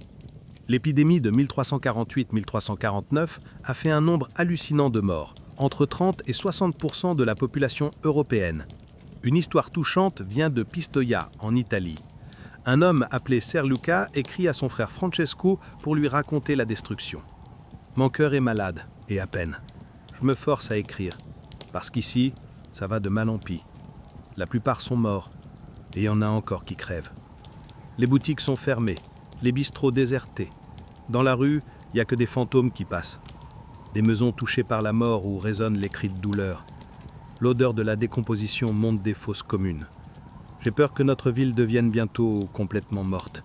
Je supplie, restez où vous êtes et priez sans arrêt pour nous. » La peste a tout ravagé.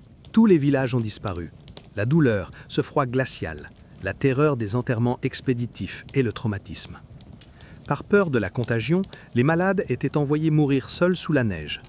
Les pertes dévastatrices de la peste noire ont laissé des traces psychologiques profondes et ont complètement transformé le monde médiéval. L'hiver, c'était une période particulièrement redoutée pour les vieux, les tout-petits et les femmes enceintes. Sans les bienfaits de la médecine moderne, ces populations vulnérables succombaient souvent au froid, à la maladie ou à la malnutrition. Dans certaines sociétés du Moyen-Âge, entre 20 et 30% des bébés mouraient durant leur première année, souvent à cause des hivers rigoureux. On estime qu'elle est morte dans ces mois. La mauvaise nutrition et les conditions froides ont aggravé les complications de grossesse et d'accouchement, causant la mort de nombreuses mères et bébés. Les dangers d'un accouchement en hiver sont illustrés par l'histoire poignante de Mathilde, la fille de 12 ans du roi d'Angleterre, Henri. En hiver 1120, Mathilde se trouvait à bord d'un navire appelé le White Ship, qui allait de France en Angleterre. Le bateau a heurté un rocher et a rapidement coulé, envoyant Mathilde et des centaines d'autres passagers dans les eaux glaciales de la Manche. Mathilde Elle a à peine été sauvée de la noyade, en montant dans le canot de sauvetage. Mais ensuite, elle a crié pour son demi-frère William qui se débattait encore dans l'eau. Quand le canot est revenu pour chercher William, tellement de gens désespérés ont essayé d'y monter qu'il a chaviré. Et Mathilda s'est retrouvée replongée dans les vagues glacées. La jeune fille, enceinte du premier enfant du roi, est morte avec les autres. On raconte que son père, accablé de chagrin, en est tombé malade et n'a plus jamais souri de sa vie. Pendant les hivers sombres du Moyen-Âge, les très vieux et les tout jeunes, ils étaient en danger à l'époque. Même s'ils réussissaient à échapper à la maladie et à la faim, ils risquaient de mourir gelés dans leur sommeil. Sans les calottes glaciaires et les glaciers qu'on connaît aujourd'hui, les hivers du Moyen-Âge étaient accompagnés de tempêtes de neige violentes et d'inondations dévastatrices. En 1216, on dit que le roi John d'Angleterre a perdu les joyaux de la couronne en traversant une zone marécageuse appelée l'Est Anglie, alors qu'il fuyait des ennemis en rébellion contre son règne. Le convoi de John a été englouti par une marée montante, alimentée par de violentes tempêtes. On dit que le roi a échappé de justesse, mais son trésor, y compris des couronnes et sceptres ornés de bijoux inestimables, a disparu à jamais dans des eaux tumultueuses. John est mort de dysenterie quelques jours plus tard, brisé. Certains historiens pensent que la perte des joyaux de la couronne a été le coup final qui a conduit Astincon à sa tombe. Les tempêtes hivernales, avec des vents destructeurs et des vagues énormes, étaient souvent synonymes de catastrophes pour les communautés côtières. Chronique anglo-saxonne. En 1199, le 11 novembre, jour de Saint-Martin, une terrible inondation a frappé Angleterre. Une grande vague marine a déferlé sur toute cette terre, s'étendant plus loin que personne n'avait jamais vu, noyant plusieurs villes et un nombre incalculable de gens. Le 16 janvier 1219, une autre inondation survenue en mer du Nord a submergé complètement la Basse-Normandie, tuant plus de 50 000 personnes. À une époque sans système d'alerte ni abri d'urgence, la population était totalement livrée à la merci des éléments. Tout ce que pouvaient faire les gens du Moyen-Âge, c'était de prier pour s'en sortir, quand les eaux glacées montaient à cause des inondations et que le vent hurlait dehors, comme des chiens de l'enfer déchaînés autour des maisons en bois. Les hivers rudes signifiaient aussi plus d'incendies, parce que les gens faisaient tout pour se réchauffer. La chronique anglo-saxonne raconte de manière glaçante un incendie mortel qui a eu lieu à Londres en 1132.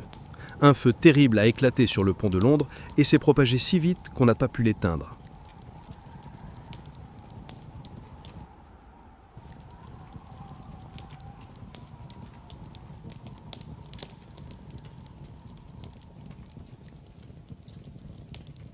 Une grande partie de la ville, y compris l'église Saint-Paul, la cathédrale de Canterbury, ainsi que plein d'autres églises et monastères. La force du vent et la puissance des flammes ont emporté les poutres en feu et les plaques de plomb à une distance incroyable.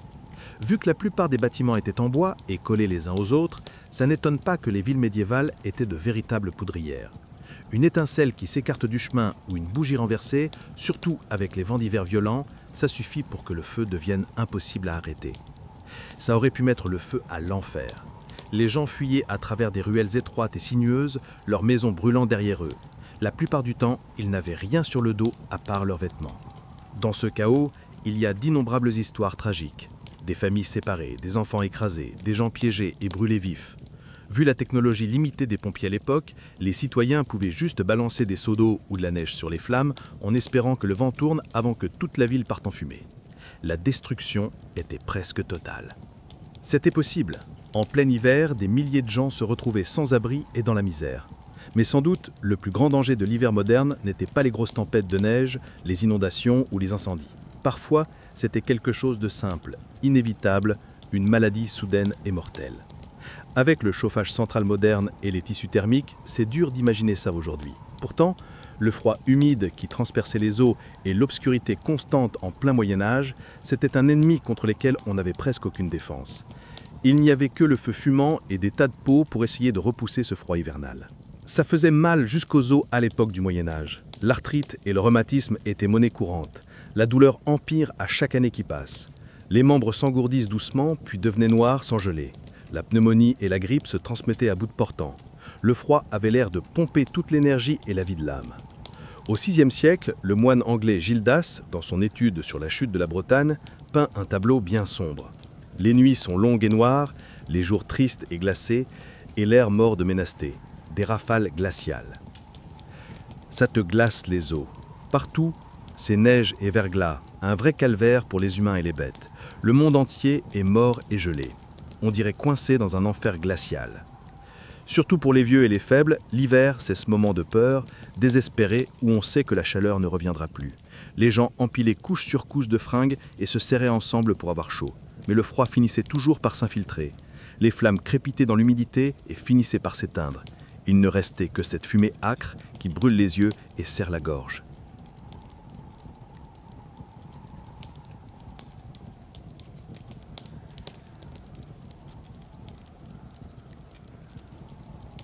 Il laissait derrière lui des toux et des reniflements qui résonnaient dans le noir. Ça s'arrêtait parfois avec les gémissements des malades et des mourants. Le froid tenait fermement son emprise jour et nuit, transformait les souffles en glace et engourdissait les membres. Au Moyen-Âge, personne ne pouvait échapper aux griffes de l'hiver. Pas de vacances en Floride, ni de couvertures électriques confortables pour atténuer le froid. Ce dernier était un compagnon impitoyable, qui pompait l'énergie précieuse nécessaire pour survivre. Dans ce monde-là, on ne comptait pas le temps en mois ou en années, mais en nombre d'hivers qu'on réussissait à traverser. C'était pas surprenant, passer un autre hiver, c'était une victoire. Une victoire qui devenait de plus en plus dure à chaque saison. Pourtant, malgré des conditions impitoyables, des maladies partout, la faim causée par les rongeurs et un froid glacial, les gens du Moyen-Âge tenaient bon d'hiver en hiver.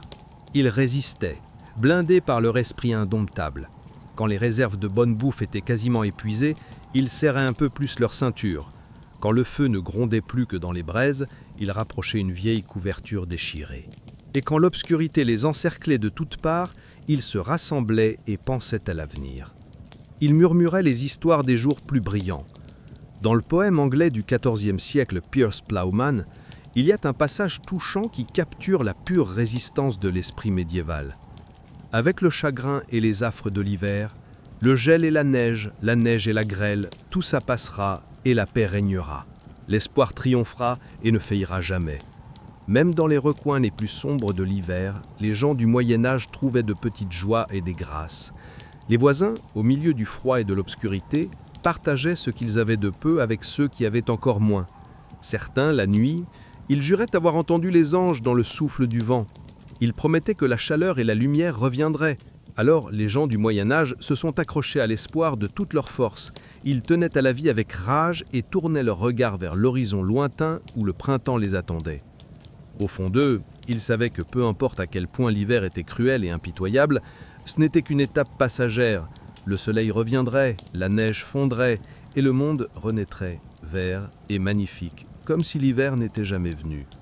Il suffisait juste de tenir bon. Et ils ont tenu bon avec une force forgée par la glace et la pierre de la saison. Les hivers du Moyen-Âge étaient impitoyables, sans pitié, et semblaient durer une éternité. Ils apportaient faim, maladie, destruction et mort. Mais en même temps, ils révélaient le meilleur de l'âme humaine, une volonté inébranlable de survivre, une accroche ferme à l'espoir, une union dans la compassion et la gentillesse. Le monde médiéval s'est trempé dans le creuset glacé de l'hiver, en sortant durci et plus fort, un peu plus résistant, un peu plus sage, avec une reconnaissance qui va jusqu'au plus profond des eaux, envers le cycle des saisons. Alors, peut-être tout compte fait, avons-nous à apprendre quelque chose de nos ancêtres du Moyen-Âge. On peut en tirer une leçon. Pendant qu'on râlait parce que quelques centimètres de givre se posaient sur nos pare-brises, eux, pour qui l'hiver était une question de vie ou de mort, ils serraient les dents, traversaient la saison avec une détermination inébranlable, et ils ont survécu. Ils nous ont raconté les histoires de la colère de l'hiver et la force invincible de l'esprit humain. En plein cœur de nos hivers modernes, rappelons-nous leur courage et trouvons l'inspiration pour surmonter nos propres jours sombres.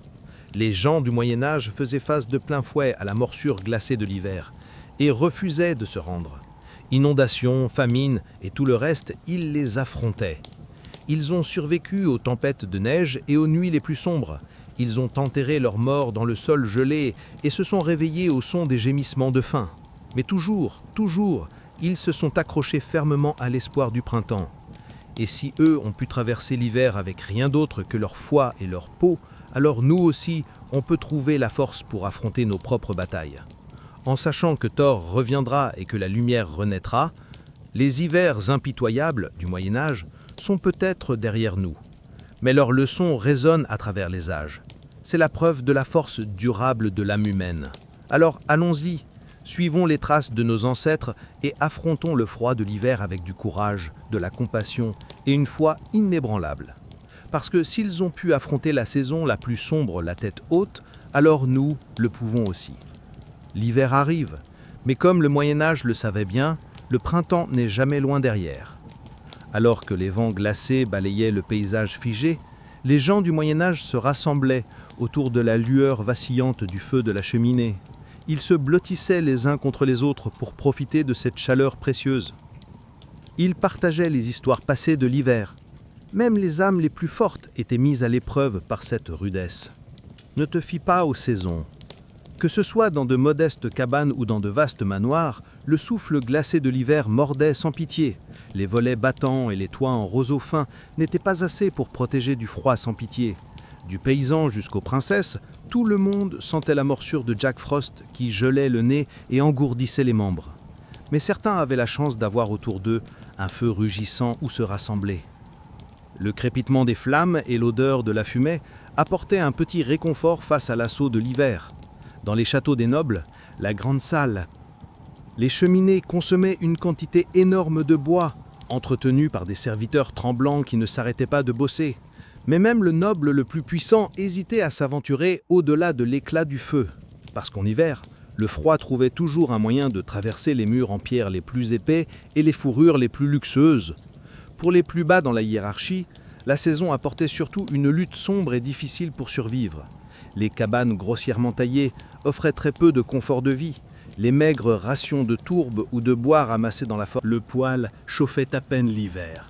Les familles entassées dans des quartiers insalubres se serraient les unes contre les autres, partageant leur chaleur corporelle et respirant un air chargé de fumée et de la mauvaise odeur des gens qui ne se lavaient pas.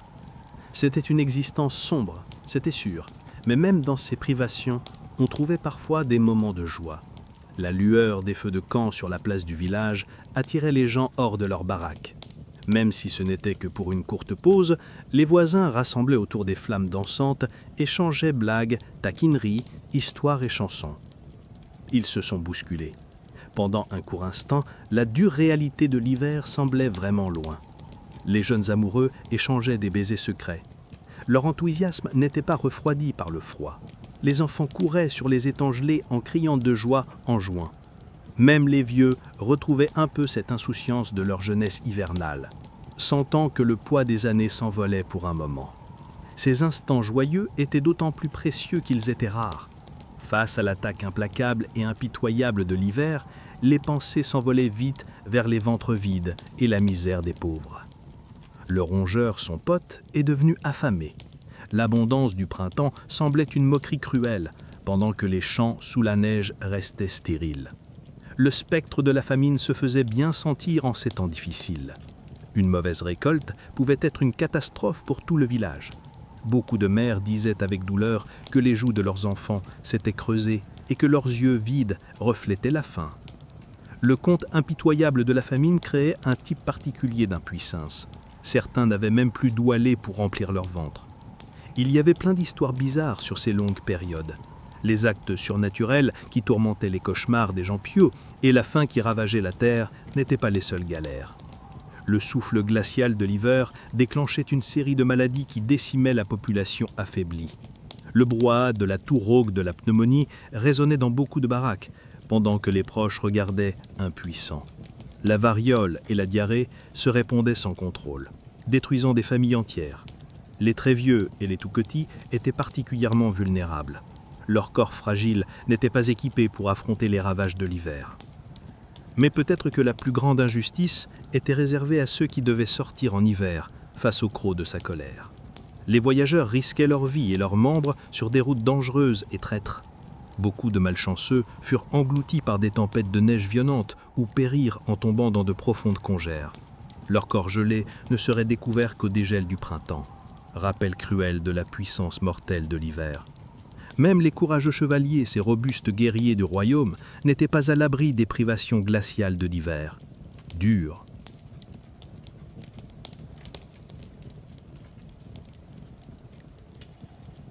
Le froid glacial passait à travers chaque fente et rivet de leur armure, la faisait brûler facilement. Les gants d'armure gelés rendaient leurs mains engourdies maladroites, peinant avec maladresse à manier épée et bouclier. Les assauts autrefois impressionnants échouaient dans les tas de neige profonde, alors que des stalactites de glace se formaient à leurs côtés, haletants. Grands et petits maudissaient l'hiver dans les salles du pouvoir. La couronne pesait lourd sur leurs sourcils royaux. Parce qu'aucun souverain ne pouvait inverser le cours implacable des saisons. Le palais débordait de provisions et de bois de chauffage. Le coût de la captivité était incroyable. Tandis que les trésors royaux gémissaient sous la pression, des marchands avides faisaient de gros profits grâce à la générosité du roi. Mais malgré toute la misère qu'ils causaient, le règne de l'hiver n'était pas éternel. Dans leur désespoir, les gens s'accrochaient fermement à la douce promesse du renouveau du printemps. La joyeuse fête de la Saint-Étienne offrait une pause bienvenue aux soucis de l'hiver. Pour une journée, le monde bascula quand un paysan prit le titre de seigneur des friponneries. Les fêtes arrosées et les chansons grossières remontaient le moral et réchauffaient les cœurs. Ça allégeait. Le rire, remède aux âmes fatiguées, résonnait sur des terres gelées. Peu à peu, l'emprise glaciale de l'hiver commençait à céder. Sous le charme subtil du soleil qui devenait plus fort, des gouttes tombaient des glaçons au rebord des toits. À travers la terre qui s'adoucissait, les crocus perçaient la neige, messager délicat du retrait de l'hiver. La terre secouait le sommeil engourdi de ces mois glacés, se remuant pour une nouvelle vie. Les chœurs s'élevaient et les voix se mêlaient joyeusement aux célébrations. Saban Bayri, la victoire de la splendeur verdoyante du printemps. Le retour se dessinait. Les bœufs lisses tiraient les charrues qui luisaient à travers la terre riche et sombre, et le cycle des semailles et du renouveau repartait. Les jours durs de l'hiver s'effaçaient vite des mémoires, remplacés par les champs ondulants de vert et d'or. En regardant nos ancêtres du Moyen-Âge, à travers les siècles, on admire leur endurance. Ils ont tenu bon face aux hivers impitoyables, avec une patience née d'une nécessité impitoyable. La force de leur âme et les liens incassables de leur communauté leur ont permis de survivre à des épreuves inimaginables. C'est ça qui leur permettait de tenir le coup. Ils ont trouvé des poches d'espoir et ce sens partagé de l'humanité. Alors, la prochaine fois qu'on râle à cause d'un vol retardé ou des rues boueuses qui nous pourrissent la vie, prenons une seconde pour réfléchir. Nos galères modernes ne sont qu'une ombre de celles qu'ils ont traversées autrefois. Dans le tissu de l'histoire humaine, les épreuves glaciales du Moyen-Âge ressortent bien clairement. Ça nous rappelle la résilience incroyable de notre espèce et à quel point un bon feu et un ventre plein valent de l'or. En s'endormant, pensons à ceux qui sont passés avant nous. Réfléchissons un peu. Peut-être qu'on attrape, dans nos rêves, un instant volé de leur monde. Un monde plus dur, plus impitoyable que le nôtre. Mais aussi un monde où l'âme humaine brille encore plus fort dans l'obscurité qui l'entoure. Bonne nuit, et que les douces brises du printemps apportent de jolis rêves. Alors que l'hiver rigoureux retombe sur les terres fatiguées de l'Europe médiévale, la chaleur et la lumière du monde semblaient se retirer à nouveau pour les paysans pauvres qui peinaient à tirer leur subsistance de la terre. À leur place, une douleur profonde et lancinante qui rongeait jusqu'aux os. Ils prenaient froid. Sans rien sur le dos à part des haillons et presque rien à manger dans le ventre, ils n'avaient rien d'autre à faire que de grelotter et souffrir dans leur baraque, juste derrière leur mur, sous les vents violents. Quelques chanceux, avec une cheminée et du bois empilé, pouvaient se rassembler autour d'une faible lueur pour se réchauffer. Mais pour la plupart, leur seul réconfort, c'était la chaleur partagée des corps bien serrés des familles et des bêtes. L'odeur âcre des corps pas lavés se mêlait à la buée qui sortait du souffle des vaches. On peut juste imaginer à quel point leur toux, leur fièvre et leur douleur affreuse devaient les déranger dans cette misère humide et surpeuplée. En plein hiver, sous cette pluie incessante, c'était un vrai miracle que quelqu'un s'en sorte vivant. Même les nobles les plus haut placés, malgré leurs gros manteaux en fourrure et leurs grands festins, n'échappaient pas aux griffes glaciales de la saison. Les grands châteaux médiévaux, avec leurs hautes murailles de pierre et leurs salles cave-like, ressemblaient en hiver à d'immenses frigos. Le froid remontait du sol jusque sous les plafonds. Le vent glissait en silence, même les feux les plus puissants ne suffisaient pas à le chasser. Il y a des histoires d'hiver, de rois et de reines, qui font frissonner avec compassion. Au XVe siècle, on raconte que la reine Elizabeth Woodville, épouse du roi Édouard IV d'Angleterre, est morte de froid dans sa chambre lors d'une nuit particulièrement glaciale. Les archives sont floues et un peu embellies, mais une légende dit que malgré ses lourdes robes et ses fourrures, la pauvre femme a succombé au froid intense et a été retrouvée figée comme une statue au matin. Que l'histoire soit vraie ou pas, elle montre clairement que l'hiver reste dangereux même pour les plus privilégiés. Les rois et les reines pouvaient fuir la faim des rats et les conditions insalubres de leurs sujets de rang inférieur. Pourtant, d'une certaine manière, les dangers de la saison étaient un grand égaliseur. Au final, la famille royale ne pouvait pas dominer les éléments. Elle ne pouvait pas vivre sans air. Le froid avait trouvé un moyen de s'infiltrer jusque dans les chambres les plus luxueuses du Moyen-Âge. Et donc, au fil des jours qui raccourcissaient et des nuits qui devenaient de plus en plus... En approchant de l'hiver, toute la société médiévale se préparait à affronter la colère annuelle de la saison froide. Du paysan le plus humble au noble le plus élevé, une sorte de résilience sombre s'était installée sur le peuple. Sachant que la seule issue était d'avancer, les réserves de céréales et de viande salée étaient vérifiées encore et encore. Chaque morceau de bois et d'amadou était jalousement gardé, et les habits en laine lorde étaient portés avec une attente stoïque. Au milieu de toute cette morosité, la seule étincelle de joie et d'espoir était le festin du jour de la Saint-Étienne, le 26 décembre. Les festivités de Noël ont débarqué. Pendant quelques jours, la routine habituelle a été joyeusement chamboulée. Un petit garnement est devenu le chef des bêtises, chargé de diriger des banquets, des danses, des jeux et toutes sortes de joyeusetés. Le ventre plein de bière et de vin, les visages rougis par la chaleur et l'effort des fêtes, le peuple s'est laissé aller, oubliant pour un moment les privations de l'hiver, et s'est éclaté dans la joie de la vie et de la communauté. Ça pétait dans les salles et sur les places du village. On peut imaginer des scènes de fête pleines d'entrain, des éclats de rire bruyants, le bruissement des flûtes et des violons, des gens sautilant joyeusement dans un kaléidoscope de couleurs et de joie, où, pour une fois, les serfs et les nobles se mêlaient librement. Les lignes habituelles de classe et de statut s'effaçaient dans un esprit de bonne volonté et d'amitié. Peut-être que ce petit seigneur espiègle, un paysan au regard étoilé et au teint un peu brûlé, publiait de grands décrets et des ordres ridicules qui faisaient le bonheur de tous. Cette malice et cette explosion saturnienne étaient une ivresse au milieu de la morosité. Il fallait que ce soit quelque chose d'unique. Mais comme toujours, la saison des frettes n'était qu'une pause temporaire. C'était l'œil du cyclone. Quand la bûche s'était consumée en braise et que la dernière boisson avait été bue, les gens retournaient à leur foyer, dans l'obscurité glaciale. La joie et les plaisanteries du jour de la Saint-Étienne, cette courte mais brillante parenthèse, laissaient place à la dure réalité de l'hiver qui imposait ses griffes pour des mois sans fin. Le temps ralentissait, glacial et pesant. La terre gelée et incultivable, il ne restait plus grand-chose à faire pour les paysans du coin. C'était une question de rester à l'intérieur et de prier pour le salut. Les jours qui raccourcissaient et les nuits qui s'allongeaient s'étiraient comme un grand gouffre sans échappatoire.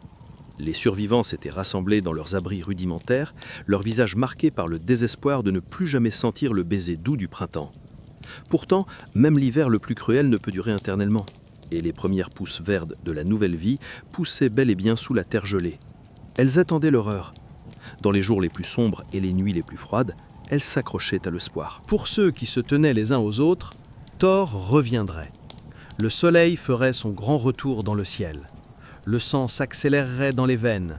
La terre, doucement, abandonnerait ses gris et ses blancs pour exploser en un feu d'artifice de vert. Le lundi juste après l'épiphanie, appelé le lundi de la terre, on pourrait retravailler la terre, et le grand engrenage de l'année agricole repartirait avec un grincement. Les gens, un peu fatigués, le regard plissé par la lumière pâle mais accumulée du printemps, sortiraient, à la fois épuisés et vivants, et plutôt contents de ça. Les champs sont labourés, les graines semées, les troupeaux menés paître dans de nouvelles bergeries, et toute la joyeuse danse de la vie recommence. Mais ce moment n'était pas encore arrivé. Pour l'instant, le cœur cruel de l'hiver continuait de battre. Et les gens du Moyen-Âge se renforçaient une fois de plus pour supporter leur pluie glaciale. Ils s'abritaient sous leurs capes en laine rugueuse, dans leurs cabanes enfumées, préservaient précieusement leurs maigres réserves de nourriture et, par-dessus tout, trouvaient du réconfort les uns auprès des autres. Dans un monde plein de difficultés et de dangers, la vie tenait bon malgré le rude climat. Là où on avait l'air prêt à tout écraser, ils ont tenu le coup ensemble, comme toujours. Messieurs et paysans, jeunes et vieux, ceux qui tremblaient comme ceux qui gardaient espoir sous ce ciel hivernal gris-plomb. Ils attendaient ce printemps qui finirait bien par arriver un jour. Alors ils se sont rassemblés dans le noir et le froid. Ils ont écouté le vent hurler sa mélancolie et la glace gémir. Pour passer ces longues nuits d'hiver, ils ont raconté toutes les histoires qu'ils pouvaient et tissé leurs rêves. Peut-être un futur où les hivers seraient plus doux, les feux de cheminée plus chauds et les ventres plus pleins. Ils rêvaient d'un monde que leurs mains tremblantes et le rose glacé pourraient construire pour les générations futures. Ou peut-être s'accrochaient-ils simplement aux fragments de lumière et d'espoir qu'ils pouvaient rassembler à cet instant. Sachant qu'un jour, même le plus long des hivers devait finir par céder au printemps. Face à des conditions aussi impitoyables, la force de l'esprit humain pour tenir bon et garder la foi en des jours meilleurs est vraiment un miracle. Nos ancêtres du Moyen-Âge, qui affrontaient chaque hiver comme un ennemi tenace et qui, année après année, se relevaient pour accueillir le printemps de l'autre côté. Impossible de ne pas ressentir une vague d'admiration pour eux. Alors chapeau bas à ces vieux messieurs et paysans d'autrefois, qui ont tellement souffert mais ont tenu bon. Aujourd'hui, dans notre monde moderne avec chauffage central et livraison de courses à la demande, c'est facile de minimiser les galères qu'ils ont traversées. Mais en s'endormant bien au chaud dans nos lits, pensons un peu à ces foules du Moyen-Âge qui se serraient les coudes, attendant le retour de la lumière d'hiver en hiver, et admirons la force qui les faisait tenir. La plupart du temps, le froid. Dans un monde sombre, un espoir et une résistance aussi durables sont un feu qu'on n'éteint pas. Ils brûlent depuis les cabanes lointaines jusqu'à nos chambres enveloppées de nuit. Gardons cette flamme vivante dans nos cœurs, peu importe l'hiver. Quand les longs mois d'hiver s'étiraient, les gens du Moyen-Âge attendaient chaque occasion pour remonter le moral, créer un esprit de communauté et de bienveillance au milieu des difficultés. Cette lueur d'espoir, c'était la fête de la Saint-Étienne, célébrée chaque année le 26 décembre. Les origines de cette fête de mi-hiver restent un peu floues. Au Moyen-Âge, c'était devenu une sacrée tradition dans une bonne partie de l'Europe. Après les cérémonies religieuses sérieuses du jour de Noël, la fête de la Saint-Étienne arrivait. C'était le moment de s'amuser, de festoyer et de retourner à l'envers les rôles sociaux habituels avec une bonne dose d'humour. Au cœur des festivités, il y avait la tradition du misroule, où un paysan ou un gars du coin était désigné prince des farces pour la journée, avec le pouvoir de donner des ordres à ses supérieurs sociaux. Ce chamboulement léger du statu quo, c'était un passage quasi obligé dans la vie médiévale. Il fournissait une soupape de décharge très nécessaire pour les hautes tensions. Le seigneur des espiègleries menait des défilés bruyants dans les rues, lançait des blagues malicieuses et ordonnait à tout le monde, des nobles aux ouvriers, de s'amuser ensemble, présidant ainsi une journée de fête complètement déjantée. Les troubadours, jongleurs et bouffons exerçaient leur art pendant que des jeux de chance et d'adresse divertissaient la foule. Les marionnettes, des sketchs burlesques et grossiers racontaient des légendes et des contes folkloriques avec de grosses exagérations. Ils ramenaient tout à la vie. Les piques sarcastiques, les audiences de tribunal ridicules, ça faisait vraiment rire aux éclats. Une bouffée d'air frais par rapport à la morosité de l'hiver. Évidemment, aucune fête médiévale ne se terminait sans un bon festin. Le jour de la Saint-Étienne, la farce du jour pouvait bien insister pour que les riches fournissent bouffe et boissons à toute la communauté. C'était un geste de générosité qui nourrissait la bonne humeur et l'amitié entre tous. Au menu, une grosse tambouille avec des oies, des poulets et la traditionnelle tête de cochon rôtie présentée en grande pompe. Le kabar de viande rôtie était le plat principal du festin. Ils avaient mangé sec et les pitas bien garnis de viande hachée épicée offraient une douce gourmandise, pendant que le bol de vin coulait librement, mettant tout le monde de bonne humeur. On pouvait presque entendre les éclats de rire et les conversations animées dans les salons, qui résonnaient par-delà la tempête d'hiver dehors. Pour une courte et lumineuse journée, les difficultés de l'hiver semblaient s'effacer. La communauté s'était réunie dans la joie et l'amitié.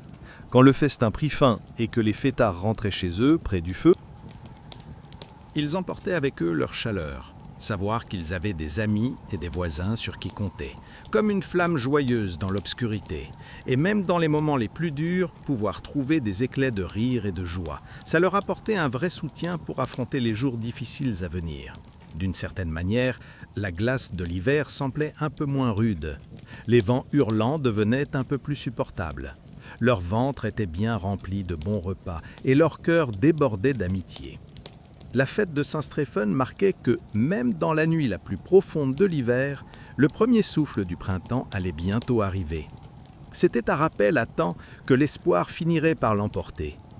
Partout à la campagne, des regards attentifs scrutaient les tiges vertes fraîches et les petites fleurs blanches délicates qui bravaient la boue fondue. Ces petites fleurs courageuses annonçaient avec impatience l'arrivée des personnages. Leur apparition signifiait que la longue nuit d'hiver touchait à sa fin et que la saison du renouveau approchait. Dans les villages, les habitants fatigués se réjouissaient de voir les premiers signes du retour des couleurs et de la vie après que le paysage ait été longtemps enveloppé dans un silence blanc et glacé. Nouveau. En un seul pas, les paysans du Moyen-Âge reprenaient le rythme de l'année agricole. La grande roue de la vie se remettait à tourner. Les animaux, réveillés de leur hibernation, étaient conduits dans les pâturages qui reverdaient, tandis que les paysans attelaient leur équipe au soc de charrues. Ils étaient impatients de labourer cette terre qui s'était attendrie. Le premier lundi après l'Épiphanie, qui tombe en janvier, a commencé à être appelé lundi des terres, pour cette raison.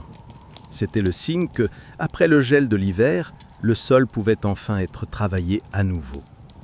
On lançait ainsi les travaux de la nouvelle saison agricole. L'hiver.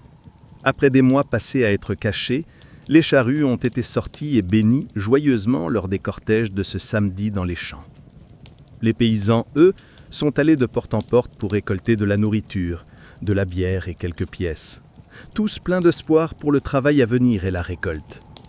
On peut imaginer un village habitué aux caprices du temps, rassemblé autour des terres communes, les visages pâles mais reconnaissants tournés vers un ciel qui s'est transformé en un bleu profond.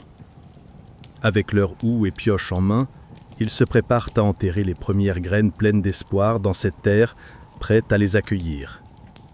Le printemps, une sorte de croyance en conquérir l'hiver à son temps. Il y a même une vieille grand-mère sage parmi eux. Chaque main ridée serre fort un enfant. Tandis qu'elle leur montre comment planter les petits pois, C'est comme si sa propre grand-mère, il y a bien longtemps, au printemps, lui avait appris. Le plus petit, tout potelé, blouse de joie en voyant le ver de terre sortir en se tortillant du sol, pendant que le plus grand pousse sérieusement chaque graine dans le trou qui l'attend. Des moments où le savoir passait de l'ancien au jeune et où la croissance fleurissait à nouveau, effaçant toutes les privations de l'hiver. Il donnait de la valeur. Le sourire chaleureux de grand-mère qui plisse les yeux tient la promesse que les jours sombres sont passés et que la vie revient à la terre. Quand les graines s'installent dans la terre et que le soleil, qui devient plus fort, commence à faire jaillir les pousses vertes, le fantôme de l'hiver lâche enfin sa prise glacée et disparaît. Le froid mordant qui durait longtemps s'allège grâce à la douce brise du printemps, porteuse d'espoir et de renouveau. Avec notre regard moderne, on voit bien à quel point le Moyen-Âge était brutal. Ça fait réfléchir de penser à la force et à la résistance énorme qu'il fallait pour tenir le coup, sans aucune des facilités et du confort qu'on prend souvent à la légère toute l'année. Survivre jusqu'au printemps, c'était déjà un exploit impressionnant. Et pourtant, au milieu de difficultés inimaginables, les gens du Moyen-Âge arrivaient quand même à trouver de l'espoir, de la joie et des raisons de faire la fête. La chaleur de la communauté, la promesse du printemps, le pouvoir guérisseur du rire et de l'amitié, c'étaient les lumières qui les guidaient dans les ténèbres les plus profondes de l'hiver. Peut-être que le confort... Quand on se pelotonne encore plus sous nos couettes bien isolées du froid, ça vaut le coup de penser à nos très lointains ancêtres. La prochaine fois que le vent d'hiver va tambouriner contre nos fenêtres, on pourra grogner un peu, sourire aussi et réaliser que nos petits soucis hivernaux, à côté de ce qu'ils ont vécu, c'est vraiment du gâteau. En s'endormant, on peut se dire qu'au fond, dans nos cœurs comme dans ceux des gens du Moyen-Âge, brûle encore la braise invincible de l'été, et que le printemps finit toujours par revenir. Peu importe à quel point les nuits d'hiver peuvent être sombres, on peut toujours être sûr que la vie continue. Alors, quand la dernière lumière s'éteint et que le vent souffle une berceuse un peu amère, je vous invite à laisser vagabonder votre imagination, à marcher aux côtés de ces vieux ancêtres qui ont triomphé de la pluie glacée de l'hiver. Que leur courage et leur esprit indomptable inspirent vos rêves ce soir. Et si ce voyage dans le temps a titillé votre curiosité, je vous conseille de liker cette vidéo et de vous abonner à la chaîne. Je vous souhaite une nuit paisible. Il reste encore plein d'histoires barbantes à raconter. En attendant la prochaine fois, les amis, dormez bien et rêvez des poils chauds qui frémissent sous la neige et des jeunes pousses bien vertes.